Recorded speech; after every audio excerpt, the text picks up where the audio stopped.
Mission विधानसभा 2024 की तारीखें घोषित हो चुकी है। इसी में इस समय संपूर्ण महाराष्ट्र में अमरावती ज़िले पर सबकी नज़र टिकी है, जहां एक और अमरावती ज़िले के अंदर में अमरावती शहर के लिए सबसे ज़्यादा आवाज़ उठाई जा रही है कि अब की बार मुस्लिम आमदार। और मुस्लिम आमदार क्यों?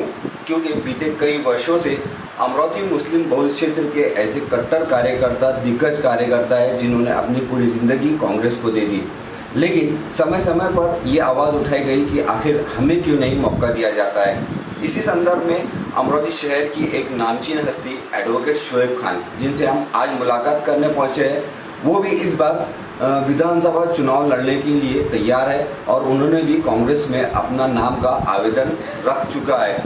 लेकिन अब तक कांग्रेस की ओर से कुछ भी खुलासा नहीं हो पाया है, जिसके चलते अभी भी कशमकश जारी है कि आखिर कांग्रेस की ओर से टिकट किसे दी जाएंगी। कुछ बात को लेकर बहुत से ऐसे कांग्रेसी कार्यकर्ता है जिनमें नाराजगी भी है कि आखिर कांग्रेस द्वारा मुस्लिमों को सिर्फ क्या मतों के लिए ही इस्तेमाल किया जाता है, मुस्लिमों को आखिर मौका क्यों नहीं दिया जाता है। क्या मुस्लिम उम्मीदवारों में ये काबिलियत नहीं है कि वो पूरे क्षेत्र का नेतृत्व कर सके। आइए जानते हैं हम एडवोकेट शोएब खान से। सर, आपका विजन न्यूज़ पर बहुत बहुत स्वागत है। बीते 25 सालों से आप कांग्रेस के कट्टर कार्यकर्ता रहे, अनेकों बार आपने अलग अलग पद पर कार्य भी किए हैं, लेकिन इस बार आपकी भी इच्छा थी कि आप भी जो है कांग्रेस के खाते में अगर से सीट आती है अमरावती की तो आप भी चुनाव लड़े। क्या लगता है आपको कि आपको टिकट मिलना चाहिए, या टिकट के बारे में जो अभी बहुत सारी चर्चाएं चल रही है उस पर क्या बोलना चाहेंगे? सबसे पहले तो मैं आपको ये बता दूं कि मैंने कांग्रेस का जो सफ़र मेरा शुरुआत हुई मेरी उसकी 1985 में NSCI के माध्यम से। उसके बाद में फिर मैं युवक कांग्रेस में काम किया, माइनॉरिटी सेल कांग्रेस का मैं जिला संयोजक रहा 1987 में। उसके बाद पेरेंट बॉडी में काम किया।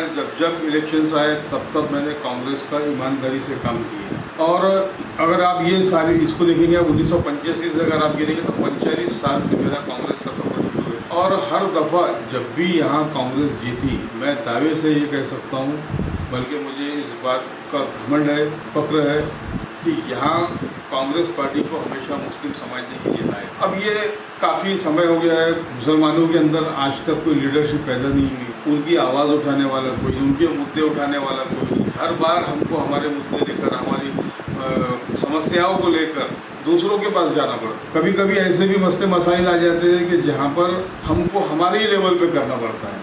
तो फिर मेरी भी एक सोच बनी कि क्यों ना हमारे अंदर एक लीडरशिप तैयार की जाए। इसी निस्बत से, इसी उद्देश्य से मैंने इस दफ़ा कांग्रेस का फॉर्म उठाया, फॉर्म भरा और समझ लो 70 दिन हो गए, 71 दिन हो गए। आज 10 अगस्त 2024 की लास्ट डेट थी फॉर्म भरने की। उस दिन मैंने अपना फॉर्म भरा। जो उनका नामांकन शुल्क था 20,000 रुपये, वो भी मैंने अदा किए। उसके बाद चेन्नई थरई साहब के क़यादत में एक बड़ी टीम आई अमरावती। उन्होंने दिन भर बैठकर यहाँ पर सबके इंटरव्यूज़ लिए, मुझे भी बुलाया गया, मैंने भी अपनी बात रखी वहाँ पर। उसके बाद में ऑल इंडिया कांग्रेस कमेटी के सचिव जयंत चौधरी साहब आए, कुणाल चौधरी साहब आए, उनके सामने भी मैंने अपनी पूरी बात रखी, उन्होंने भी सबके इंटरव्यूज़ लिए। उसके बाद तीसरी मरतबा नाना गावंडे साहब आए, जो महाराष्ट्र प्रदेश कांग्रेस कमेटी से है, उन्होंने भी इंटरव्यू लिया। वो जिस दिन इंटरव्यू लेने आए तो मैंने उनसे खुले तौर पे ये कहा कि जिस खासदार को हमने अभी 5 महीने पहले गट्ठा पर वोट किए, और जिस वक्त हम मुस्लिम आमदार की मांग करने के लिए हम चेन्नई थलैया साहब के जो पैनल आया था उनके पास जब हम गए, तो ये खासदार साहब और कांग्रेस के लोकल लीडर्स हमसे दूर भागे। ये बस हमारी शिकायत ही ये है कि भाई हम इतने वर्षों से, तो अभी हाल ही में ज़्यादा दिन नहीं हुए, सिर्फ हमारी बदौलत खासदार की सीट जीती है। लेकिन जब हमारा मौका आता तो ये लोग भाग जाते हैं हमारे पास। अफसोस इस बात का है कि 3 लोगों ने, अल्पसंख्यक समाज से 3 लोगों ने टिकट मांगी है।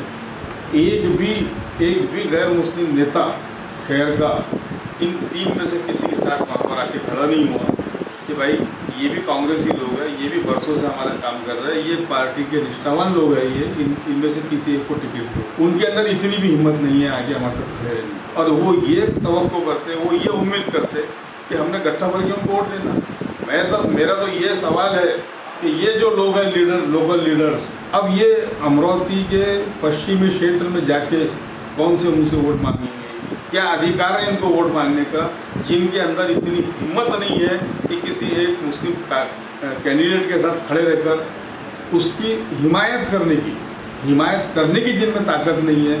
मैं तो समझता हूँ कि उन्होंने समझदारी इसमें है कि उन लोगों ने हमारे एरिया में आके वोट भी नहीं मांगा। यानी कि आपका कहने का मतलब है कि जिस प्रकार से वो मुस्लिम समुदाय को निगलेक्ट कर रहे हैं, जब अगर से वो इतनी नाक लगा रहे हैं तो फिर उन्होंने आके मुस्लिम क्षेत्र में वोट भी नहीं मांगना चाहिए। बिल्कुल नहीं मांगना चाहिए।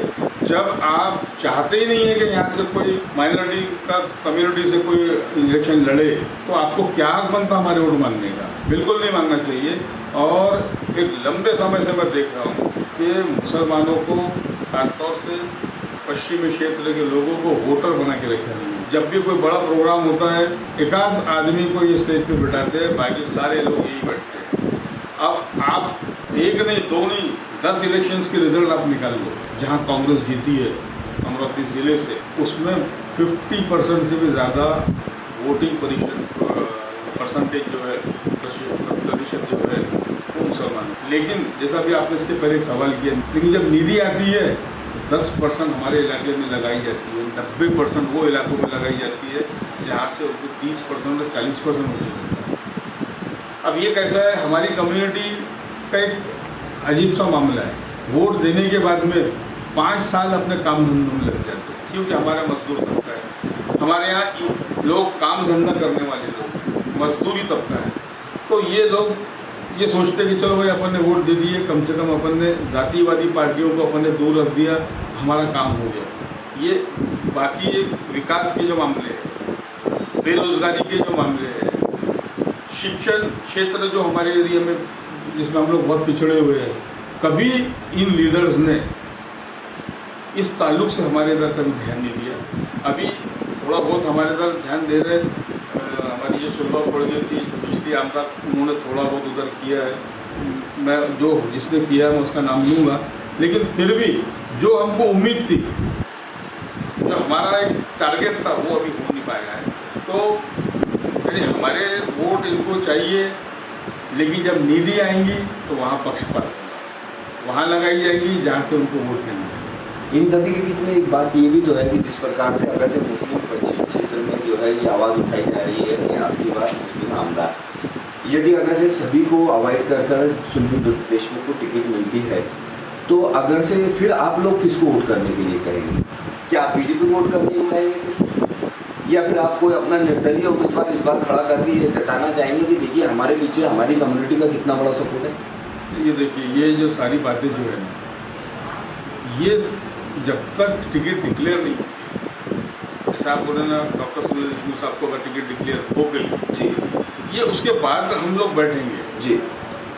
हो सकता है हमारा कोई उम्मीदवार हम उसको सपोर्ट करें, या हम और भी कुछ, हमारे पास और भी बहुत सारे ऑप्शन हैं, हमारे पास ऑप्शन बहुत है हमारे पास। अच्छा, विकल्प हमारे पास में बहुत है। अच्छा, लेकिन मैं फिर एक बार कह रहा हूँ कि अगर ऐसा होता है तो कांग्रेस को यहाँ पर नुकसान उठाना पड़ेगा।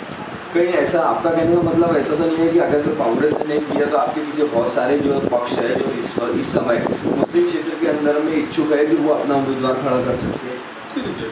सियासी जितनी भी पार्टियां हैं, चाहे वो MIM रहे, समाजवादी रहे, मुस्लिम लीग रहे, जो भी लोकल पार्टियां हमारे यहाँ की, उनको अधिकार है, वो अपना काम कर सकते हैं, कैंडिडेट खड़े भी कर सकते हैं, नहीं भी कर सकते, किसी को समर्थन भी कर सकते, क्योंकि कैसा है उनका जाति मामला है।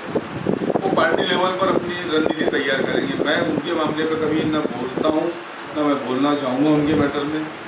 हर सवाल मुस्लिम कम्युनिटी का बोले जी, तो जाहिर सी बात है मुस्लिम कम्युनिटी में अभी एक ही नारा चल रहा है कि इस बार टिकट किसी मुस्लिम को दी जाए, और अगर ऐसा नहीं हुआ तो कांग्रेस को तो कम से कम इसका नुकसान उठाना। सबसे आखिरी में मैं आपसे एक ही सवाल पूछना चाहूँगा कि पिछली बार भी लोकसभा के अंदर में मत प्रतिशत बढ़ाने के लिए सरकार द्वारा अलग अलग योजनाएं चलाई गई। आप भी जो है मत प्रतिशत बढ़ाने के लिए मुस्लिम सहित जो है समस्त अमरावती वासियों को क्या संदेश देना चाहेंगे कि अपना अमूल्य मत करें? बिल्कुल, ये देखिए हमारी कम्युनिटी में तो माशाल्लाह जो कुछ सालों से शऊर आ चुका है, हमारा परसेंटेज भी काफ़ी अच्छा रहता है, लेकिन अभी भी जो कई सारे ऐसे हज़ारों बच्चे हैं हमारे यहाँ जो थोड़ा सा एजुकेशन से दूर है, उनको ये भी पता नहीं है अभी कि वो 18 साल के हो गए। तो जितने भी हमारे समाज सेवक है, सोशल वर्कर्स है या जो जिम्मेदार लोग हैं अपने अपने मोहल्लों के, मैं ख़ास तौर से आपके चैनल के माध्यम से उन लोगों से गुजारिश करूँगा कि एक एक घर में जाकर वहाँ इंक्वायरी करें। अगर कोई बच्चा कोई बच्ची 18 साल की हो चुकी है तो तुरंत उसका वोट दर्ज करवाए, रजिस्टर करवाए। वोट एक ऐसी चीज़ है, ये एक हमारे पास बहुत बड़ा हथियार है। अगर हम इसमें जागरूकता अगर हमारे अंदर आ गई तो यकीनन आगे हमारे बहुत सारे काम हो सकते। मैं आज भी ये दावा करता हूँ कि अभी भी 20 से 25 हज़ार लोगों के वोट अभी आना बाकी है, अभी हमारे जो मतलब मिसिंग है अभी। वैसा देखा जाए तो हमारे अमरावती के अंदर मुस्लिम समाज के तकरीबन 1,500 के आसपास वोट होना चाहिए जी। अगर हमारे लोग सब मिलकर या जो वोटर्स है उनके अंदर थोड़ी जागरूकता अगर आ गई तो 20,000 वोट और बढ़ सकते हैं। इंशाल्लाह हम भी इसमें काम कर रहे हैं और मेरे साथ जितने भी सोशल वर्कर्स हैं वो भी अपने अपने तौर पे काम कर रहे हैं और आने वाले वक्त में और हम इसको थोड़ा बढ़ाएंगे, वोट ज़्यादा से ज़्यादा रजिस्टर करने की कोशिश करेंगे। तो ये थे, देखिए आपने एडवोकेट शोएब खान साहब जो एक कांग्रेस के कट्टर कार्यकर्ता थे। आने वाले समय में 23 तारीख के बाद में बहुत बड़े उलटफेर होने की संभावना है। हम फिर से इनसे एक बार और ज़रूर मुलाकात करने की कोशिश करेंगे, लेकिन इस बार अमरावती क्षेत्र के अंदर में एक ही नारा बुलंद हुआ है कि अब की बार मुस्लिम क्षेत्र से मुस्लिम आमदार। विदर्भ न्यूज़ के लिए कैमरामैन रईस चौधरी के साथ में शोएब खान की यह रिपोर्ट। निधि का